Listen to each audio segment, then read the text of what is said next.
అందరికీ నమస్కారం. నేను బాలు కాయతి సిరిసిల్ల. గత నెల 16వ తారీఖున వరంగల్కు చెందిన మెహమూదా అనే మహిళ మస్కట్కి వెళ్ళింది. మస్కట్కి వెళ్ళి అక్కడ చాలా నానా ఇబ్బందులు పడి అక్కడ బందీ అయింది. ఒక నకిలీ ఏజెంట్ చేతిలో హైదరాబాద్ చెందిన మునీర్ అనే వ్యక్తి పంపించడని బాధితురాలు చెప్పింది. అక్కడికి పోయినాక చిత్రహింసలకు గురి చేయడం, కొట్టడం, రూమ్లో గదిలో వేసి తాళం వేయడం, ఆ ఫోన్ లాక్కోవడం వంటి చర్యలకు పాల్పడితే ఆ మహిళ ఒక జర్నలిస్టు మనోజు దృష్టికి తీసుకెళ్తే ఆ జర్నలిస్టు నా దృష్టికి తీసుకెళ్ళడం జరిగింది. దీంతో వెంటనే బీఆర్ఎస్ వర్కింగ్ ప్రెసిడెంట్ కేటీఆర్ దృష్టికి తీసుకెళ్లడంతో ఆయన స్పందించి ఎంత హెల్ప్ అయినా చేద్దాం బాలు, ఆమెను ఖచ్చితంగా ఇండియాకి రావాలని చెప్తే అక్కడ బీఆర్ఎస్ ఎన్ఆర్ఐసెల్ అధ్యక్షులు అహ్మద్ గారు మరియు ఈటీసీఏ దుబాయ్ కిరణ్ గారు మనకు సహకారం అందించారు.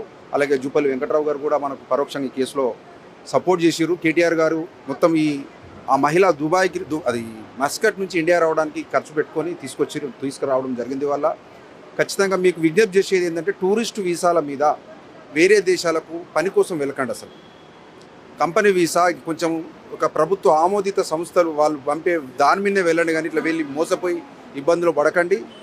ఈ మెహమూదాను ఇండియాకి తీసుకురావడానికి సహకరించిన కేటీఆర్ గారికి మరియు మా అహ్మద్ గారికి అందరికి కృతజ్ఞతలు చెప్తున్నాను. Thank you. అంటే చాలా మంది మహిళలు ఉన్నారు, ఇంకా 21 ఏళ్ళ నుంచి పైబడి ఉన్న మహిళలు ఉన్నారు, 10ల సంఖ్యలు ఉన్నారు, ఏడుస్తున్నారు వాళ్ళు అని చెప్పి చెప్తారు. సో మీ తరఫు నుంచి కేటీఆర్ గారి వాళ్ళకి కూడా ఏమైనా చేస్తారా? కేటీఆర్ తరఫున కాదండి, కేటీఆర్ గారు చేసే కాడు చేస్తున్నారు. ఇప్పుడు ఇండియన్ గవర్నమెంట్ మరియు తెలంగాణ ప్రభుత్వం కూడా స్పందించవలసిన అవసరం ఉంది.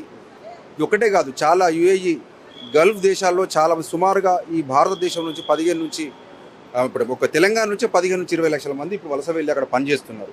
చాలామంది వీసాల మీద కలివేలై చాలామంది ఇబ్బందులు పడుతున్న సందర్భాలు ఉన్నాయి. అక్కడ మన రాష్ట్ర ప్రభుత్వం కేంద్ర ప్రభుత్వంతో మాట్లాడి అక్కడ తక్షణ సాయం అందే విధంగా వాళ్ళకు ఖచ్చితంగా చర్యలు తీసుకోవాల్సిన అవసరం ఉంటుంది. ఇండియన్ ఎంబసీ అధికారులు కూడా ఈ కేసులో మనకు బాగా సపోర్ట్ చేసిరని చెప్పి మనకు అక్కడ ప్రతినిధి చెప్పారు.